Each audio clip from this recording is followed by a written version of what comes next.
Di pinggir kota Kupang, ada sebuah bukit tua yang biasa disebut Bukit Kuanino. Waktu pagi, bukit itu tampak tenang, pohon lontar, rumput panjang, dan angin laut yang membawa aroma garam dan batu karang. Tapi, waktu senja, banyak orang bilang bukit itu berubah.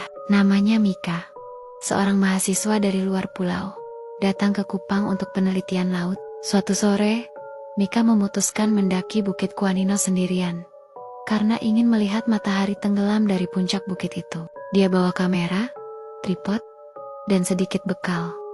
Semula semuanya biasa saja. Matahari mulai meredup, burung-burung laut kembali ke sarang. Mika duduk di satu batu besar, mempersiapkan kamera. Angin laut berhembus pelan, suara ombak terdengar dari kejauhan. Lalu, terdengar suara langkah kaki cepat, seperti orang berlari dari balik semak-semak. Mika menoleh, tapi tak melihat siapapun. Dia pikir itu mungkin binatang. Setelah beberapa menit, langkah itu berhenti. Mendadak, udara menjadi dingin. Awan rendah menutupi langit senja, menihilkan sinar terakhir matahari. Jantung Mika mulai berdetak cepat. Saat dia angkat kamera, di lensa terlihat sesosok tubuh kecil, putih, berdiri di tepi jurang, di bawah antara batu karang dan ombak. Sosoknya samar, tidak ada muka yang jelas, hanya bayangan putih yang memantul oleh cahaya senja yang remang. Mika menahan napas. Ia menurunkan kamera, mencoba melihat langsung, tapi sosok itu sudah lenyap. Angin berubah menjadi lebih dingin, seperti ada yang membelai rambutnya dari belakang. Mika berbalik, tapi tak ada apa, hanya semak bergoyang pelan, dan daun lontar yang bergesekan. Ketika gelap semakin turun, Mika buru-buru mengemas kamera, dan turun dari bukit. Di bawah, malam sudah sepenuhnya menyelimuti kota, lampu-lampu jalan menyala. Suara motor terdengar jauh, tapi di satu tikungan jalur setapak, dia melihat bekas jejak di tanah.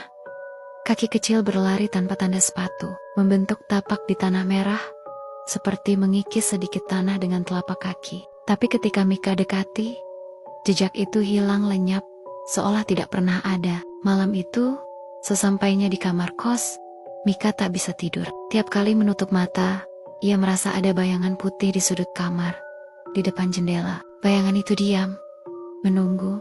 Ia mencoba menyalakan lampu, tapi mati mendadak. Ketika lampu darurat aktif, bayangan itu kembali muncul di balik tirai, menyentuh kaca. Mika merasakan sesuatu, seperti napas dingin di lehernya.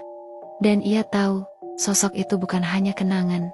Ia mengikuti. Esok harinya, Mika kembali ke Bukit Kuanino dengan teman. Mereka menyisir jejak, mengambil video, meminta penduduk lokal cerita. Seorang pemangku adat lokal bilang, ada cerita lama tentang roh anak kecil yang tenggelam di laut. Tubuhnya tak pernah ditemukan. Beberapa orang percaya roh itu berjalan dari laut ke bukit, mencari kembaran, mencari seseorang yang dapat melihatnya. Orang bilang, kalau kamu melihat sosok putih di senja hari, jangan panggil, jangan menatap terlalu lama, karena roh itu hanya ingin ditemani.